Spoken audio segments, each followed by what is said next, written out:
BSP supremo Mayawati एक के बाद एक 3 ट्वीट करती हैं और राहुल गांधी पर कई सवाल खड़े कर देती हैं।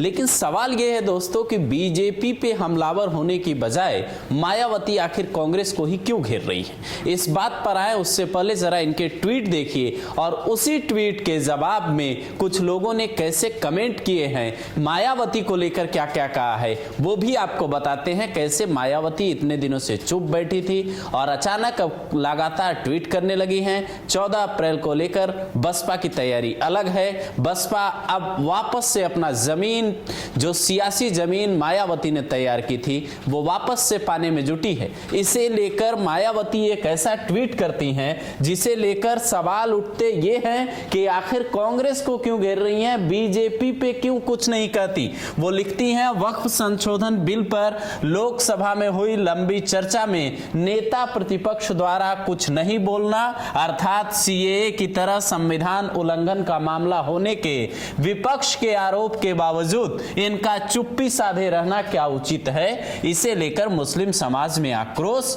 और इनके इंडिया गठबंधन में भी बेचैनी स्वाभाविक है। इसके आगे मायावती ये भी लिखती हैं कि इनके ऐसे रवैये के कारण ही उत्तर प्रदेश में बहुजनों की स्थिति हर मामले में काफी बदहाल और त्रस्त, जबकि भाजपाइयों को कानून हाथ में लेने की छूट है।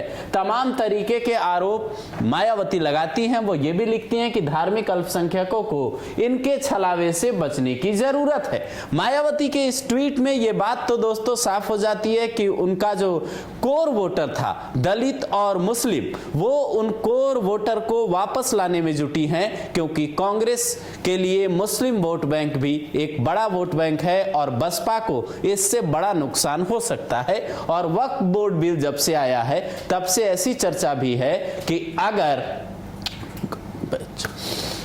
और वक्फ बोर्ड बिल आने के बाद से जब से वो कानून बना है, एक चर्चा ये भी है कि बीजेपी को इसका नुकसान हो सकता है। इसीलिए तमाम तरीके की तैयारियां हर पार्टी की ओर से की जा रही है। 27वें विधानसभा चुनाव भी है। वक्फ बोर्ड बिल को लेकर बंगाल में अलग प्रोटेस्ट चल रहा है, बिहार में अलग तरीके की सियासत है। वहीं उत्तर प्रदेश में मायावती ने ये राग छेड़कर ये बता दिया है कि वो अल्पसंख्यकों की हितैषी हैं। लेकिन कमेंट में लोग जो लिखते हैं वो भी जरा आपको देखना चाहिए।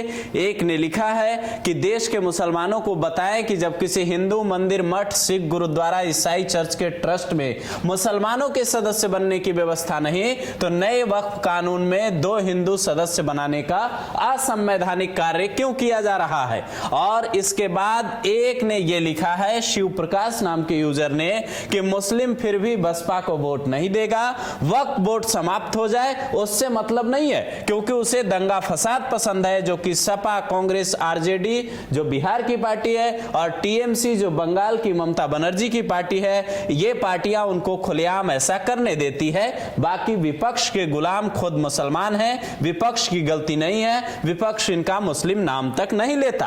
आप वक्फ बोर्ड बिल पर संसद में हुए बहस के दौरान आपने ये भी महसूस किया होगा कि अखिलेश यादव जब बोल रहे थे तो लोकसभा स्पीकर को यह कहना पड़ा कि वक्फ पिटवाइए अखिलेश जी, तब जाकर वो 12 मिनट के बाद वक्फ बोर्ड बिल पर बोलना शुरू करते हैं। तमाम विपक्षी सांसदों ने जो विरोध किया वक्फ बोर्ड बिल को लेकर, उन विरोध में वो जो विरोध का तरीका था, ओवैसी से लेकर कुछ मुस्लिम सांसदों ने वक्फ बोर्ड बिल का एक एक करके सिलसिलेवार तरीके से कानून को लेकर अपनी बात रखी। लेकिन कुछ लोग ऐसे भी थे जो सिर्फ हवाबाजी करते रहे।